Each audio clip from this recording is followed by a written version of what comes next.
Gemar Chatzima Tova, everyone. Davening is such a roller coaster these days. I'm not sure how it feels anymore because it's been 22 years or so that I've been in front of people leading tefillot, but the words become more literal to me over time. I feel myself entering into even theologies I don't believe in and experiencing rapture and sadness and anger and joy and grief and hope and even redemption in ways that when I teach theology, I don't necessarily subscribe to. I identify them with someone else, but through prayer, they become experiences that I feel myself.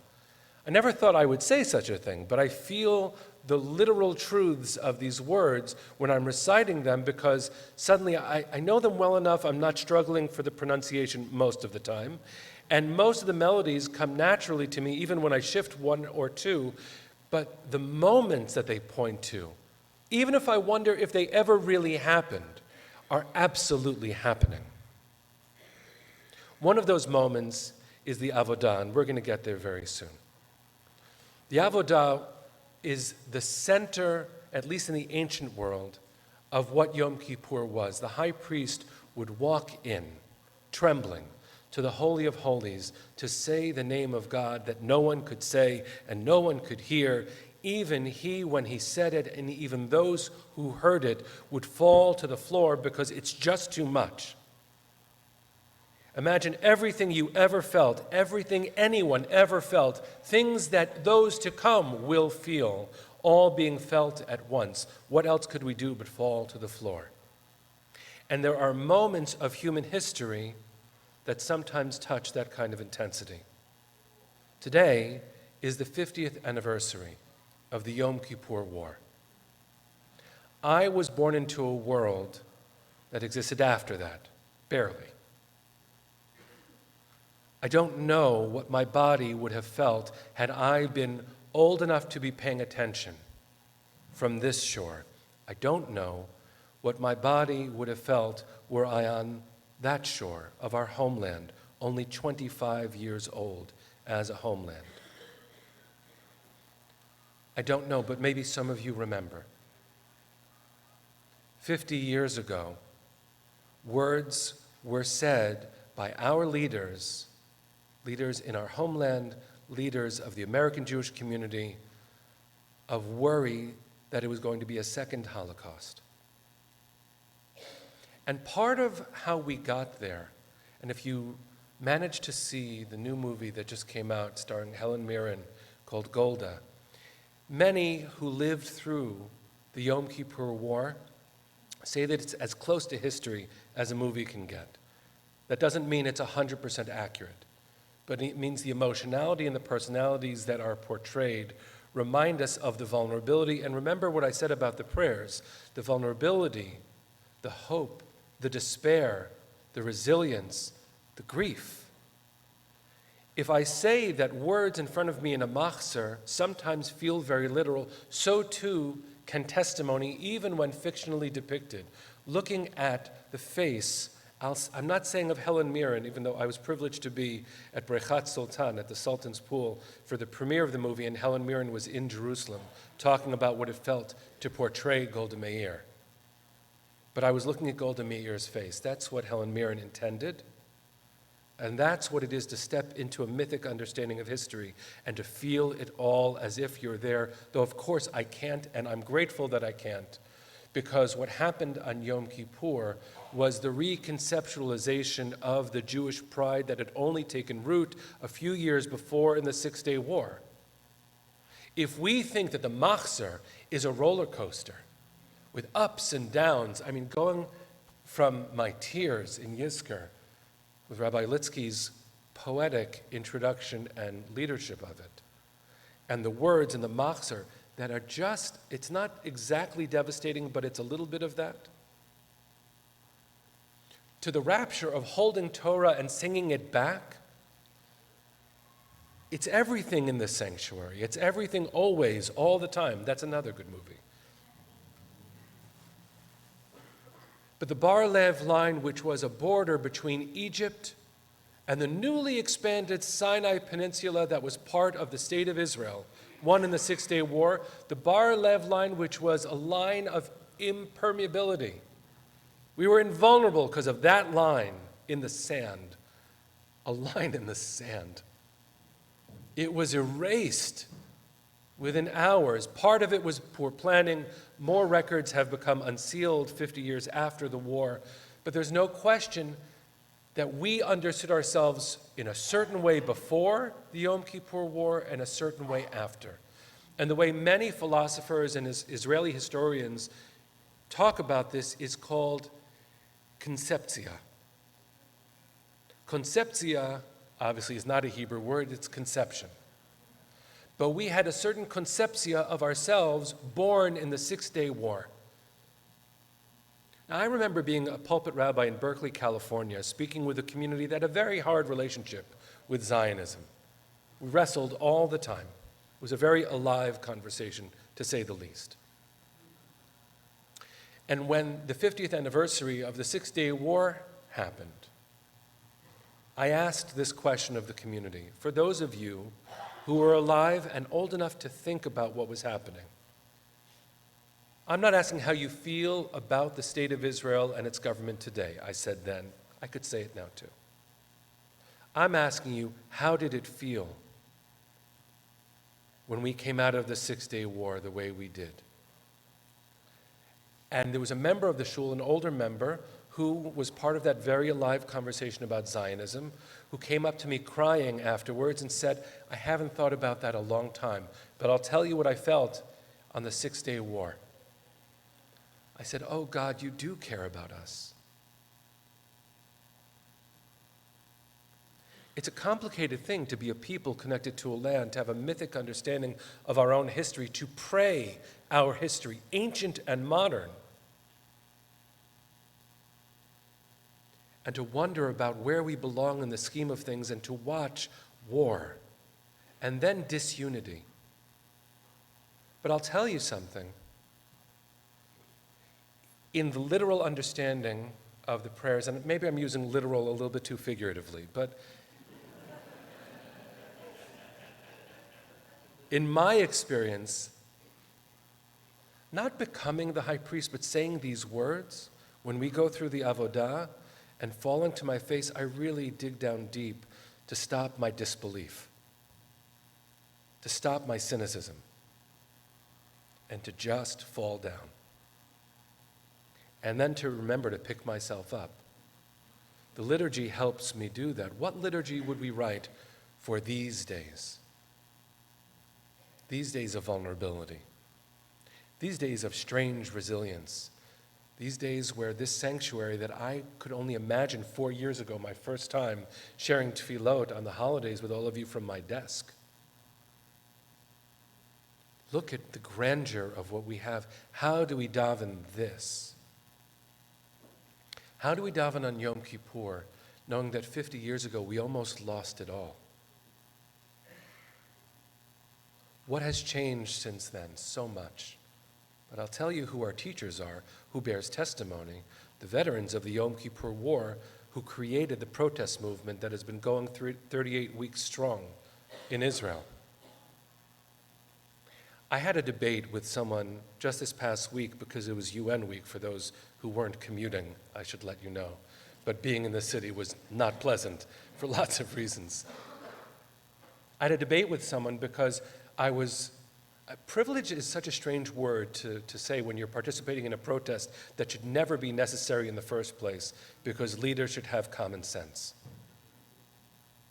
But it was a privilege to feel the heartbeat of our people alive and thriving, to see people protesting the government singing Hatikva and holding our flag,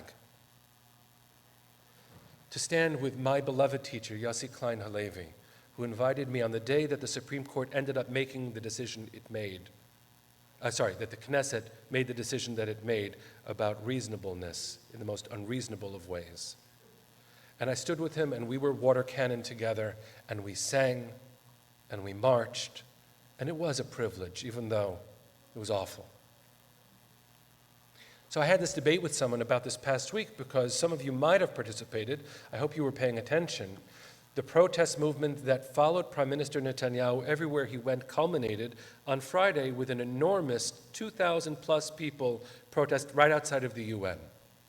The debate was, this isn't Tel Aviv, so that's not what you should be doing. Whatever the debate was about, it was about the public perception of American Jewish leaders protesting an internal Israeli matter in the streets of New York. Won't that, using some Yom Kippur liturgy, potech pe Satan, doesn't that open up the opportunity for Satan to speak, for Israel's enemies, for the enemies of the Jews, to point to us with disrespect and worse? First of all,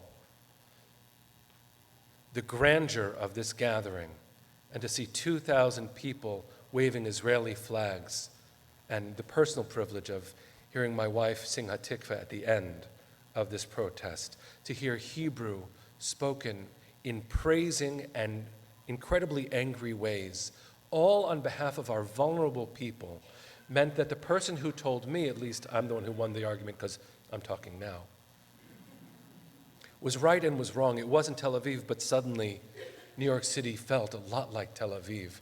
And one of the big conversations we have in the Jewish community today is the bifurcation or the divides between Israeli Jews and American Jews. There were no divides that day. The divide was an internal American conversation that was happening. Showing up in New York City meant I was standing in Tel Aviv wherever I was. And as strange as that sounds, Jerusalem is only one center of our people. Tel Aviv is another. It's incredibly powerful to imagine what the high priest must have been feeling when he walked into a space where no one else was going to pray words that no one else could say or was saying. And if he gets it wrong, what happens? If he gets it wrong, earthquakes happen. That's what our liturgy says. If you look closely at the machzor itself, there is incredible intensity around the Avodah, and it isn't mystical and it isn't removed from reality. If the high priest gets it wrong, the world ends.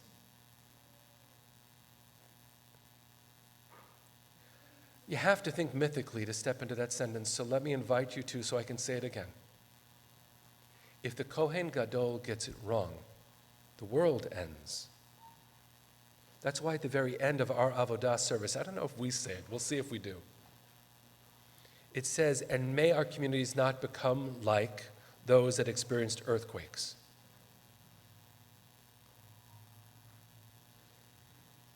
I don't think it's too amplified, I don't think it's exaggerated at all to say that we have to get this moment of Jewish history right. It matters so very much. We can have conflicting feelings about what the state of Israel does under any moment of its leadership, and we will.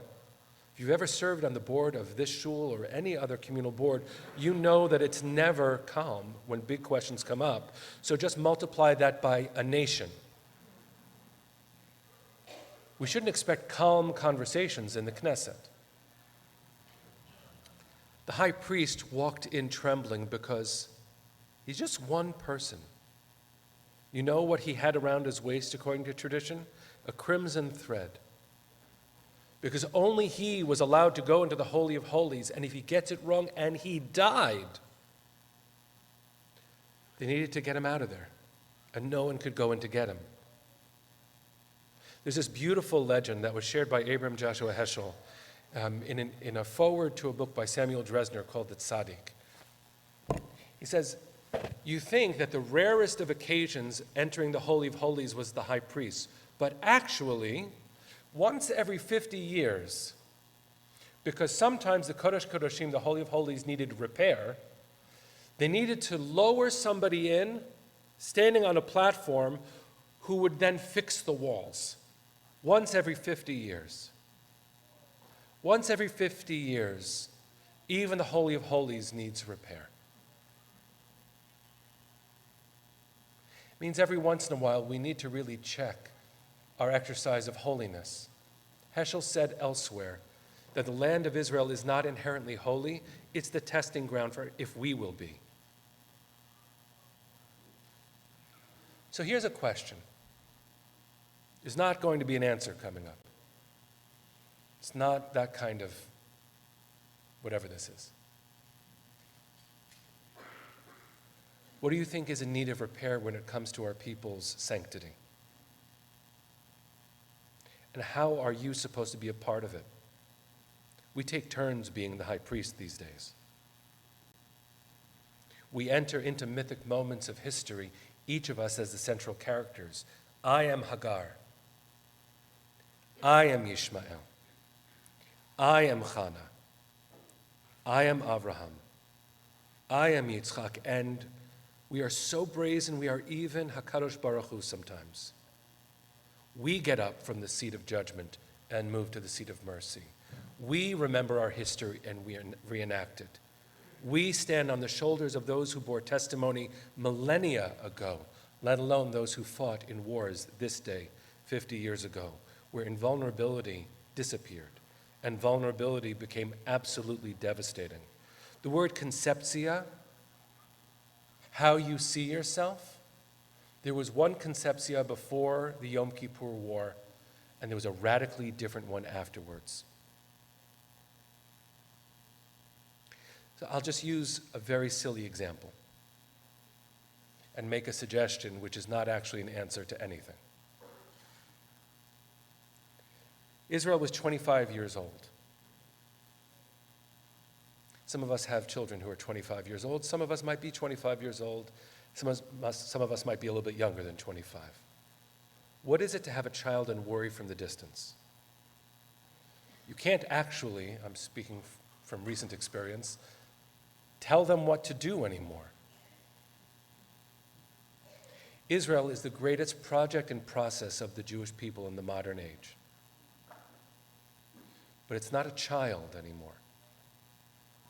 How do we relate to our own child that's growing up making decisions that we worry about? Especially these moments where actually the demographics here make us a little bit more vulnerable than we used to feel. Which moment of mythic history are we davening for? Do we think we're okay so we can daven for them? Or is sanctity actually about looking at our innermost chambers, the Holy of Holies here, getting it right so that we can have a voice that can be part of our family's future? Because invulnerability is absolutely an illusion and always was. Everything changes all the time. The high priest might not get it right, so they have to work really, really hard, because everything's on the line in the sand. So I'll tell you, not in closing, but just for now, something that is not in our machzor. When the conservative movement edited and published this new machzor, which I love so much, I think it's the best machzor that's out there, there was one thing glaringly missing. Remember I said at the end of the Avodah service, we pray that the world, our world, but the world won't experience earthquakes, that devastation won't visit us. That's what would happen, God forbid, if things went wrong. The page that's missing is what happens when things go right. We're less good at davening about good stuff, positivity. We're always like scrounging for the good stuff. We're recognizing the possibility of the good in a desperate tone. That's the most positive way I can describe a lot of tefillot. But there's a poem called Mareh Kohen. In the newer editions of the machzor, you'll find it, because a lot of us complained. Mareh Kohen means this is what the Kohen's face looked like. Can you imagine facing the God forbid and emerging okay? I mean, I think you can. Look around this room. Okay is a weird word. We're all carrying stuff.